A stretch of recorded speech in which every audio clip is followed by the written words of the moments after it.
Create Art Podcast. Project National Poetry Writing Month 2022.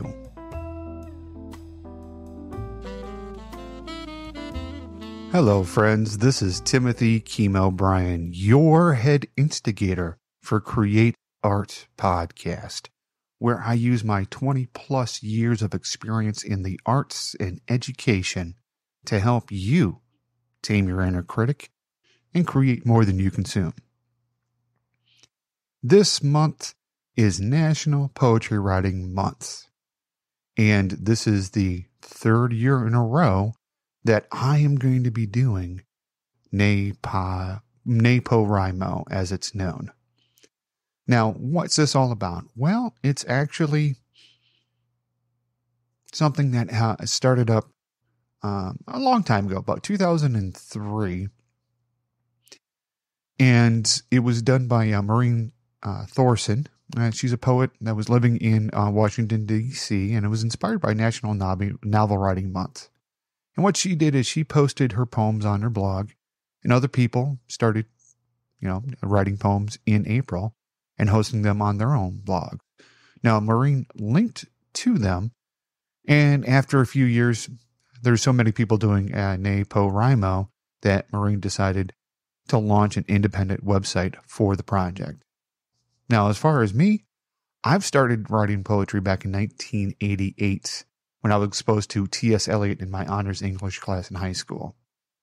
Started reading poetry to the public in 1992 while I was in Abilene, Texas at Espresso Europa coffee shop. I put out my own books of poetry, starting way back in 2007 with Throwing Myself at the Ground and Missing. And then 2008, Postcards from Somebody You Don't Know. And then 2010, Wisdom from the Sack, where I did the National Poetry Writing Month. I did 60 poems in 30 days and put out a book for that. And then the latest one, 2017, Shaving Crop Circles in My Chest Hair. Again, that was a response to doing a Word of the Day challenge. Now, like I said, in 2009, I started participating in it, and I've been a huge proponent for it. This is my third year doing it on the show, so I hope you enjoy. Okay, we are on April 25th. I got to say that I think I said this earlier on a previous episode, that I am really pleased with the vast majority of prompts this year. They're a lot of fun.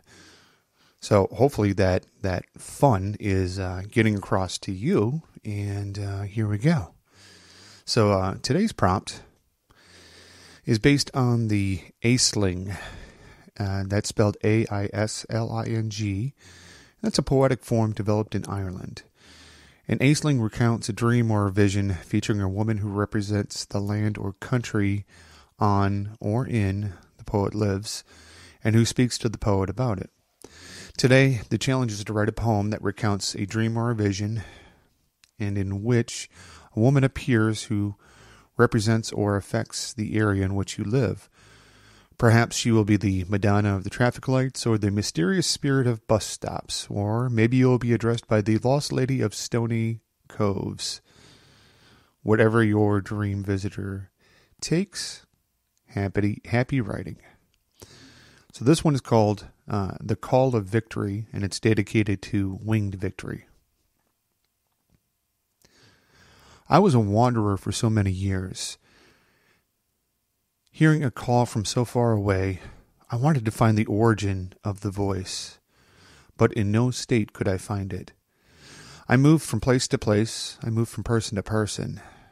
For so many years, no one matched the voice in my head. I often thought it was merely a dream. One day it hit me. The voice was not from America. It came from someplace older, someplace that would take my heart. So I climbed on the plane for Paris, not fully knowing what I would find. My itinerary was not fully planned. I saw the sites recommended, and one day I went with another traveler. She had an idea. Walking into the Louvre, we tread lightly, viewing the great master's works on every wall. It was there I heard the voice, clearer than ever. When I turned a corner and looked up, there the voice was. The stone could not contain her. I dropped to my knees. At the top of the staircase was the one I had been searching for, without arms, without a face, standing on a vessel against the storms of the world. She stood there.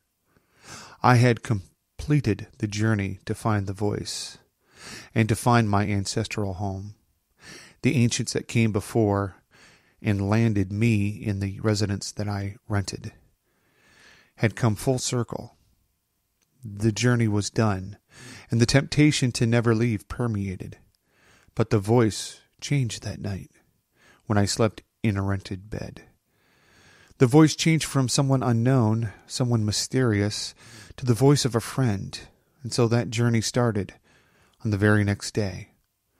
I headed back to the States and searched out the one who calls me love. I took her to see the one I had spent so many decades searching for, only to see my ancient removed. My heart sank to the floor, and doom ensued. But now I count the days until I can bring my children here, to tell them the story of how I searched unknowingly for the voice in the stone that led me home, to make a world for them. I want to thank you for tuning into this special episode of Create Art Podcast, National Poetry Writing Month for 2022.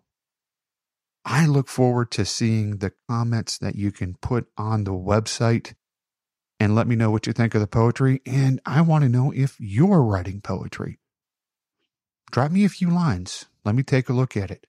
I'd be happy to help you self-publish your book or give you advice or good context that I personally have to get your poetry out there. Reach out to me, Timothy, at createartpodcast.com, and let me help you tame your inner critic and create more than you consume. Let me know if you'd like to be on the show or talk about any of the topics that we do present for you here. Until next time, go out there and create art for somebody you love, yourself.